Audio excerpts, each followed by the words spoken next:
Cijenjeni gledatelji, lijep pozdrav i dobrodošli u još jedno zlatno klasje. Kraj je veljače, a to za ratare znači pokretanje svojih strojeva koji su bili na zasluženom zimskom odmoru, jer vrijeme je za prihranu usjeva.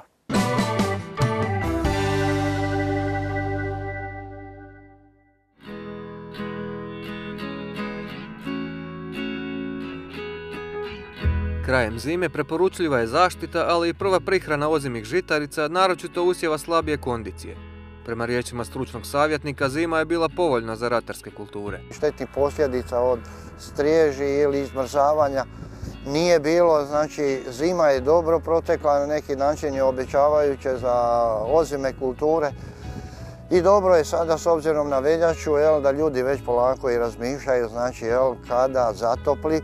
To često bude znači u ovom mjesecu, krajem drugog mjeseca, eventualno početak trećeg, sve zavisi kako je vrijeme, znači kada krenu temperature, da kažemo malo onako proljetne, dobro je da se ne zakasni sa prvom prihranom. Za prihranu se moraju spremiti ratari koji imaju pšenicu, ječam i uljanu repicu, ali s ovom radnjom nije dobro krenuti prerano. Iz razloga toga da ne bi zahladilo, da ne bi taj period bio duži, hladniji, biljka ne asimilira, ne uzima hranjivo, a ne do Bog još da se desi da imamo povećane oborine, onda bi sigurno posebno na nagnutim terenima, a i ispiranjem izgubili taj jedan dio hranjiva dušika.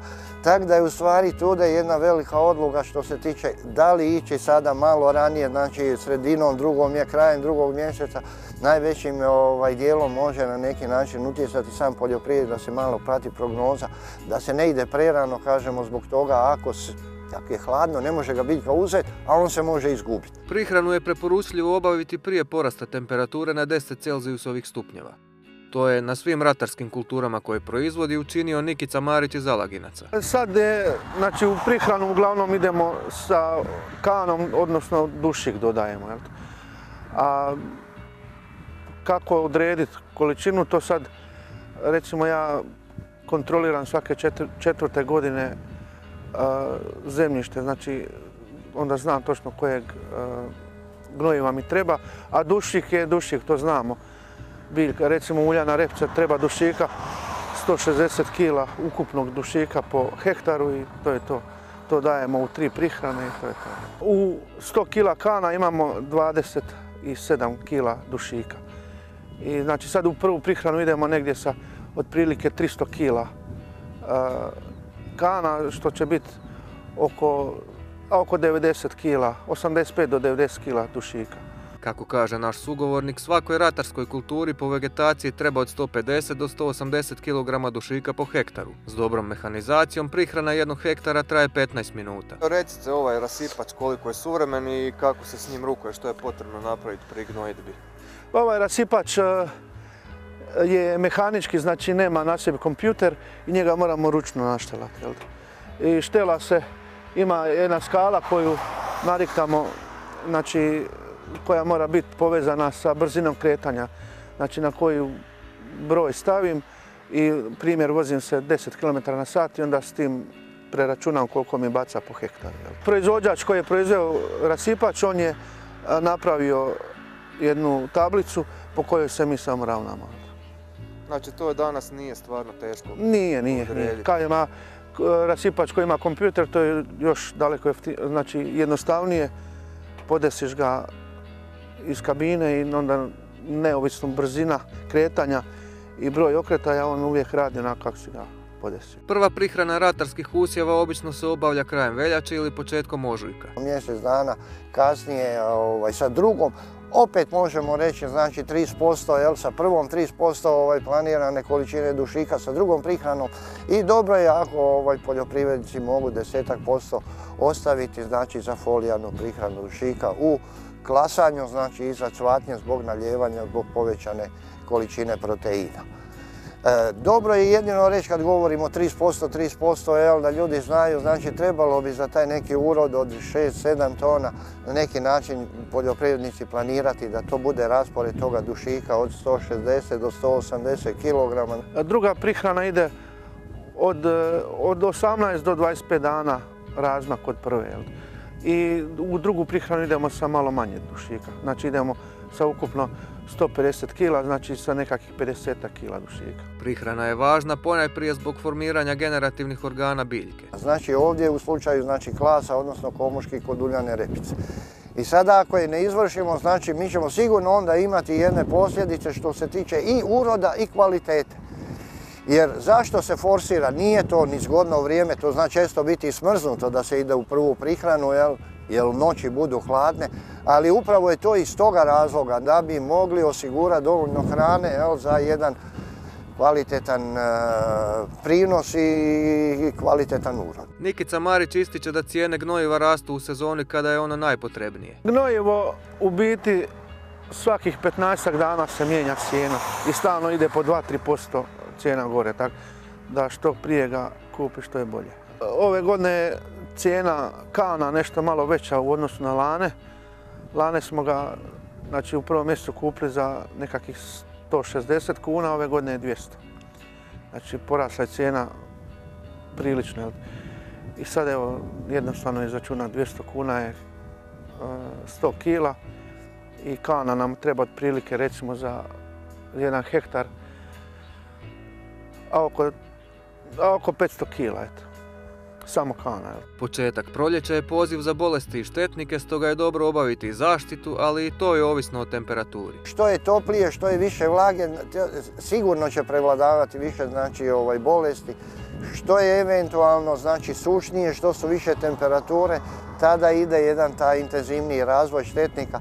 Pa sve zavisi sad kako će biti vrijeme, temperature i tako i na neki način kontrolirati i planirati zaštitu i od bolesti i od štetnika. Osnovnom gnojidbom koja slijedi nakon prihrane usjeva u tlo se unosi veća količina fosfora i kalija. Koji za jedan dobar i kvalitetan urod je neophodan. Ono ide u cjelokupnoj jednoj količini, da ide sa osnovnim oranjem, odnosno predčetvrnoj pripremi. I mi praktički smo tada sa osnovnom obradom unijeli cjelokupnu količinu fosfora i kalija, a onda ovo o čem smo razgovarali, taj dušik da ide kroz još 2 prihrane, odnosno folijarnu treću. Osnovna gnojidba vam je pred sjetvu. I u nju uglavnom miješana gnojiva idu, 7, 20, 30 ili 0, 15, 30 i onda ako ide 0, 15, 30 onda uz nju dodajemo i ureju. Zima je šok za ozime kulture, stoga je prihrana izuzetno bitna. Ratari koji ju nisu obavili na vrijeme mogli bi na kraju imati posljedice po urod i kvalitetu.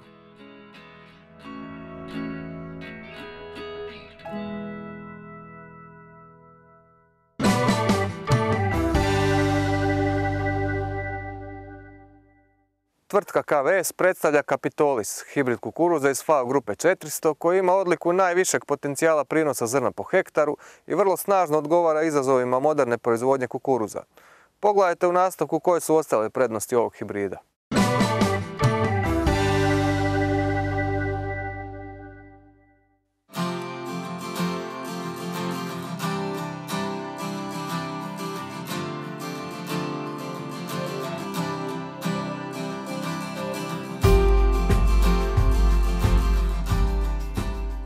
Capitolis, hibrid iz FAO grupe 400.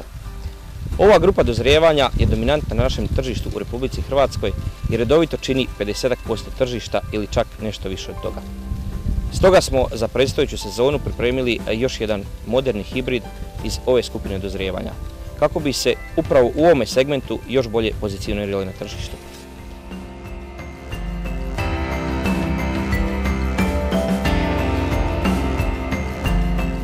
Zuban, u najranijem segmentu dozrijevanja FAO grupe 400, s odlikom najvišega potencijala prinosa zrna po hektaru, kojega genetske predispozicije stavljaju u položaj dominacije koji vrlo snažno odgovara izazovima moderne proizvodnje kukuruza. Svjedoci smo sve težih i stresnih uvjeta u proizvodnji kukuruza, prvenstveno u vidu visokih temperatura i vrlo nebalansiranog rasporeda oborina, uslijed kojih su uvjeti za proizvodnju kukuruza sve teži i izazovniji. Genetska konstitucija ovoga hibrida snažno podupire tolerantnost na one najosjetljivije faze rasta i razvoja biljke kukuruza, ali isto tako na mogućnost pojave biljnih bolesti ili pak štete na biljci uslijed vremenskih neprilika.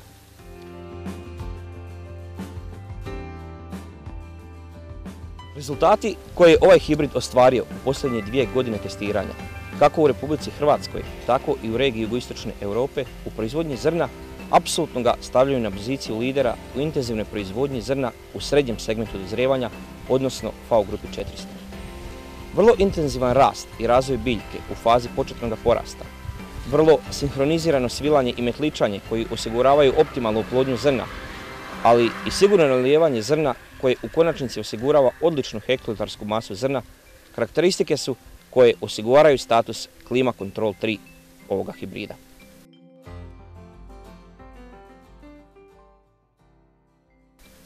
Stabljika srednje visine, vrlo čvrsta i tolerantna na pucanje i polijeganje, vrlo bogata lisnom masom, vrlo široke površine koji osiguravaju vrlo snažne i intenzivne fiziološke procese u biljci. Klip je srednje krupan do krupan, uglavnom s 18 redova zrna, vrlo dubokoga profila, srednje postavljen na stabljici. Najviši prinosi suhoga zrna u fazi testiranja daju za pravo očekivati kako ćemo proizvodnju kukuruza s ovim hibridom dodatno intenzivirati i imati sigurniju proizvodnju upravo u onim najtežim proizvodnim godinama u kojima ćemo imati manjak oborina i visoke temperature u onim najosjetljivijim fazama u proizvodnji kukuruza. Preporučeni sklop u proizvodnji ovoga hibrida je 68 do 70 tisuća biljaka po hektaru na onim područjima s nešto lošijom kvalitetom tla, do 75 tisuća biljaka po hektaru na onim područjima s dobrom kvalitetom tla i visokom razinom agrotehnike.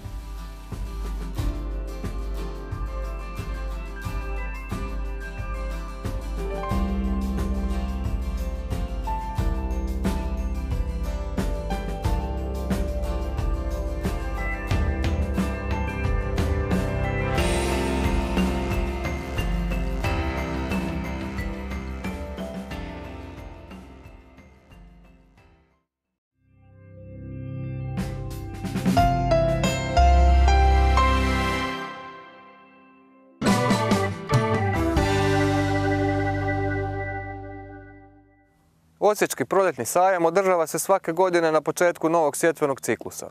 Događaj kada je riječ o broju izlagača i posjetitelja iz godine u godinu raste. Pogledajte što nas čeka na ovoj manifestaciji koja se održava sljedeći vikend od 1. do 3. ožujka.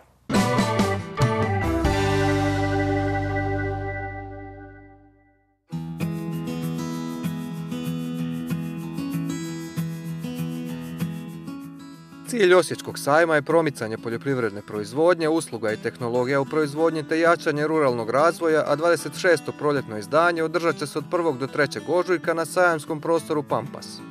Organizator je tvrtka Osječki sajam d.o.o., a kao i svake godine teme izlaganja su aktualne za poljoprivredne profesionalce, ali i hobiste. Imamo program izlaganja i prodaje, imamo obrtništvo i imamo naravno, budući da smo mi sajam, slavonski sajam, mi imamo i naše OPG-ove koji će zasladiti sam događaj. U sklopu manifestacije održat će se i 20. obrtnički sajam, a prema riječima direktora Vukašinovića događaj raste iz godine u godinu. Ona je u biti ograničena sa prostorom koji je uvijek maksimalno popunjen, tako da mi nekad možemo eventualno modificiramo broj izlagača, nekad imamo manji broj izlagača sa većim prostorom, budući da je uvijek potražnja veća od ponude, a nekad imamo veći broj izlagača sa manjim prostorom. Već sada smo u financijskom smislu prebacili prošlu godinu, ali ono što popunjavamo i što još popunjavamo je vanjski izložbeni prostor. Imamo oko 200-tinjak izlagača i to je stvarno jedna od 3 sajamske priredbe, namjerno zovemo biti sajamske manifestacije iz naše master serije Osječkog sajma uz sajam lova i ribolova i jesenski sajam.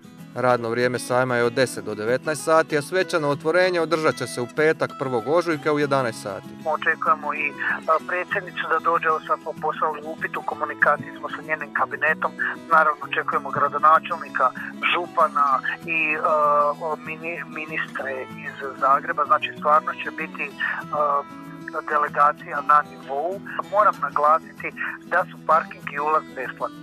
Sajmovi poput osječkog bitni su za napredak cjelokupnog hrvatskog gospodarstva, pa tako i poljoprivrede, a korist imaju i posjetitelji i tvrtke. Obavili smo puno razgovora sa našim izlagačima. Uvijek osnovno pitanje je da li imaju koristi i koristi su stvarno višestruke. Korist nije samo prodavanje na samom sajmu gdje se sklapaju poslovi, nego je bit upoznavanja te komunikacije koja se onda nastavlja i nakon što se završi sama sajamska manifestacija. Prodaja traje 365 dana u godini. Osječki sajam je jedna platforma koja podiže vidljivost samim izlagačima i svi izlagači su jako zadovoljni i ističu prednosti sajamskih manifestacija i izlaganja na sajmovima i uvijek nam se vraćaju. Ne raste samo događaj i bogatstvo njegovog sadržaja i broja izlagača, već je i posjećenost svake godine sve veća. Budući da ne prodajemo karte, sve se svodi na procjene i mi kažemo skromno 10.000, to je minimum. Inače 10 do 15.000, sigurni smo da će biti lijep proljetni dan. Prošle godine nas je inače zadesio snijeg, što je bilo prvi put u povijesti da bude snijeg na proljetnom sajmu, ali je bez obzira na to sam bio izuzetno uspješan i ovaj će isto biti super, jer svaki proizvod, svaki ovdje izlagač je prošao jedan filter i mi imamo tu politiku da ne može svako ni izlagati kod nas. Znači ne može se desiti da se prodaje medijski. Svi su ovo izlagači, naši izlagači, kogod prodaje proizvode koji imaju garant kvalitete. Ovogodišnja sajamska priredba bit će obogaćena organizacijom mednog doručka Med hrvatskih pčelinjaka u nacionalnoj staklenci u suradnji s Hrvatskom poljoprivrednom agencijom. Kao i prethodnih godina, Osječki sajam priredbu organizira u suradnji s Hrvatskom gospodarskom komorom, Županijskom komorom Osijek te Obrtničkom komorom Osječko-baranjske županije. Pokroviteljstva predsjednice Republike Hrvatske, Ministarstva poljoprivrede, Ministarstva gospodarstva, poduzetništva i obrta, Ministarstva regionalnog razvoja i fondova Europske unije, Osječko-baranjske županije i grada Osijeka govore o značaju priredbe za regiju i gospodarski razvoj.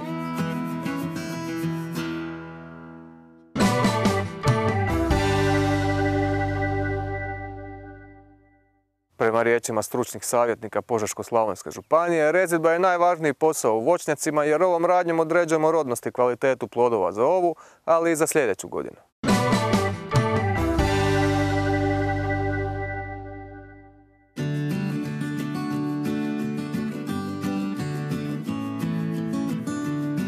Mi se danas zapravo nalazimo u 18. po redu zimskoj školi rezidbe voćaka Kaptol. Ove godine je 2019. Ovo tradicionalno organiziramo radi pokazanog interesa voćara, ponajprije onih sa jako malim i nedostatnim znanjima iz voćarstva, a poglavito iz rezidbe voćnjaka, jer držimo da je ovo najvažniji posao u voćnjacima. Što vam je za sad najzahtjevnije za naučiti? Što je tu u rezidbi najzahtjevnije? Meni je maltene sve zanimljivo u vezi toga urezivanja. Imam neki voćnjak kod kuće i tako se malo, pošto sam u mirovini, se tim malo bavim. Što ste danas naučili, koliko zapravo urezivanje bitno i jeste li vidjeli možda neke greške koje ste radili do sada? Da, vidio sam neki grešak, ali mislim da dugotrajnim radom i edukacijom će se to uspjeti eliminirati. Puno sam grešaka radio, ali može se to za jedan dan naučiti. To praksom se uči. Evo, koliko vam se sviđa ova škola, koliko je ovo koristan način da eliminirate te greške? Da mi nije korisno, ne bi dolazio, ne. Ja sam prvi puta ovdje i... Evo, što vam je do sad tu najzanimljivije što ste naučili? Rezanje. Naučili smo rezati. Rezati vodopije, prikraćivati, zazrađivati tamo, davati mu sunce i tako. Sudionici ovogodišnje zimske škole rezidbe voćaka u organizaciji stručnih savjetnika Požeško-slavonske županije imali su priliku detaljno naučiti sve o ovoj bitnoj radnji. Nakon dezinfekcije alata 70% alkoholom kreće rezidba u ovom slučaju kruške Viljamovke uzgojnog oblika vretena s centralnom provodnicom na koju se granaju bočne grane. Donja etaža bi trebalo biti nešto malo duže i kako se penjemo prema vrhu nešto kraće. Nažalost, nedovoljno stručni rezači gore ostavljaju veću širinu jer gore su najbolji plodovi, gore ima najviše roda i dogodi se onda obratan efekt. Da zapravo umjesto da rod držimo dolje, gdje treba manje radne snage, na zemlji hodamo, on se radi sjene, taj rod dolje pomalo gubi. Kako odredite uzgojni oblik koji je potreban biti? Uzgojni oblik je ovdje već definiran samim razmacima sadnje. Ovdje vidite da je to nekakvih 1,60 m, 1,70 m unutar reda. Znači to sad ne može biti neko super špindlbus, neko super vitko vreteno, to će obično vitko vreteno, gdje imamo zapravo kosturne grane prvog reda, znači prve skeletne grane i skeletne grane višeg reda prema vrhu, s tim da velim da se gore trebalo biti sve manje tih skeletnih grana, a da to bude oblika nekakvog božićnog krispa. Nerodne grane vodopije mogu se odstraniti na dva načina. Na jedan način da se, što ljudi često pribjegavaju, ostave na nekakvu bočnu grančicu ili da se eliminiraju u potpunosti. Ukoliko mi imamo, a vidite da imamo, ukoliko imamo rodno drvo, znači 2 cvjetna pupa, nama ova grana ovdje nije potrebna i mi je eliminiramo u potpunosti. U pravilnoj rezidbi planiramo osloboditi grane za ovogodišnje, ali i za urod u sljedećoj godini. Kao na primjer što je sad recimo ova grana, ona ukoliko je ostavimo ove godine, znači ova grana, ona će cijelom svojom dužinom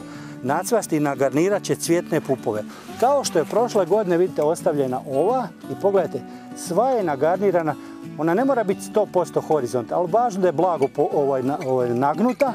Vidite, 1, 2, 3, 4, 5, 6, 7, 8 cvjetnih pupova na ovako maloj grani. Obzirom da jedan cvjetni pup da više nego jedan plod, od 1 do 2 ploda, to je 10-ak plodova, to će se sve ovako savinuti od roda. Znači to je greška, treba biti manje pupova? Ne mora biti manje, ovisi šta čovjek želi. Ako on želi da taj plod ide kao stolni, znači za prodaju stolne kruške, u tom slučaju će se to prikratiti ovdje. Ukoliko želi veću količinu roda, pa će to pretjerati, recimo destilirat će kroz rakiju, onda mi ne bi ovu granu rezali. Međutim, mi ćemo sad pokazati kako bi to trebalo biti, znači da se ostavi manji broj cvjetnih, to će biti jedno 4-5 krušaka, sasma dovoljno, ali bit će krupne, slatke, prije će dozret. Sve grane koje su niže od visine ljudskog koljena potrebno je odstraniti, ali s pažnjom, jer se aktivnim granama mora ostaviti dovoljno mjesta za razvoj. Znači ne smiju se dodirivati grane? Pa smiju se one dodirivati, ali ne smije biti veliki gustiša, vidite. Ovu granu ćemo malo prikratiti, jer prelazi već prostor gdje prolazi traktor, isto kao i ovu ovdje, znači malo ćemo je prikratiti.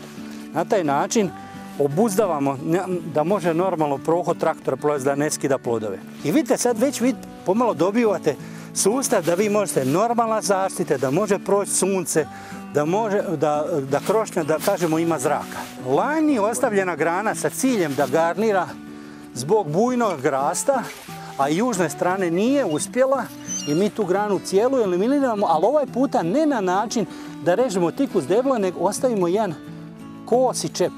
Na taj način onemogućit ćemo da sa gornje strane išta tjera, a s donje strane se nadamo da će otprilike ovakve tanke marice, da će potjerati ovako jedna grana s donje strane. Znači to je sad jedna novina u rezidbi, da nekad se to čistilo do kraja, s gornje strane gotovo ništa nemamo drveta, a donje strane ostavljamo mjesta da iz ovih latentnih ili spavajućih pupova izraste bočna 1 ili 2 grane koje ćemo. Onda u tom slučaju ova nam grana ne treba, ovdje će ići normalna grana i ova onda ide kompletna van.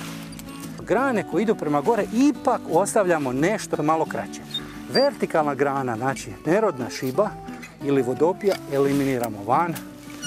Ovdje, pošto ćemo ovu ostaviti, možemo teoretski i ovdje ostaviti, znači da nam izraste jedna mala kratka šiba ovdje. Predugačke grane s velikim brojem pupova također je potrebno skratiti. 1, 2, 3, 4, 5, 6, 7, 8, 9, 11 pupova, to vam je nekih 14 do 15 krušaka. Na ovoj, to je teret silni. Obzirom da nama toliki teret ne treba, srezat ćemo to na jedno 9 do 11 krušaka i ona će se ovako lijepo dole pogniti, savinut će se prema dolje. I suhe, ispucale grane eliminiramo. Onda neće više plodova dati nikad. Nema tu ni mjesta za sve. Evo vidite, ova grana će se savinuti od ploda, vidite, makar ona ide gore. Ovdje imate, ne znam, primijetite, cvjetni pup, on će se savinuti i ostaće ovako dolje. Ono sve što je suho poput ovog, vidite kako puca, to eliminiramo. I gledajte kako je ta sad voćka zapravo postaje sve više i više liči na jedan božićni krispant. Kako idemo prema vrhu, grane su sve kraće i kraće. Evo, i ovdje. I sada, od silnog ovoga mnoštva grana, nama je najjednostavnije da ovu izvadimo van.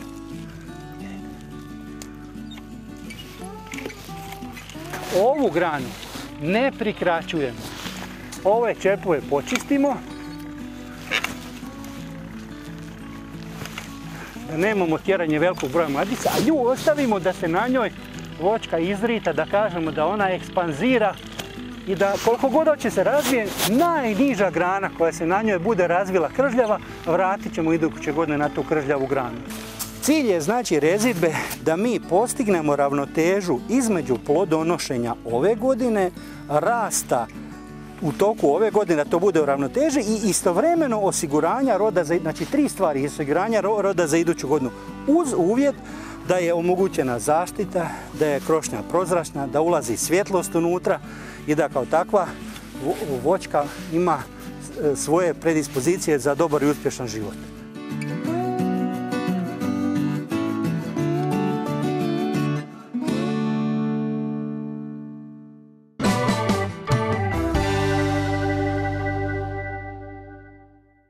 Ovim edukativnim prilogom završavamo današnje druženje. Vidimo se za tjedan dana i želimo vam ugodan ostatak večeri.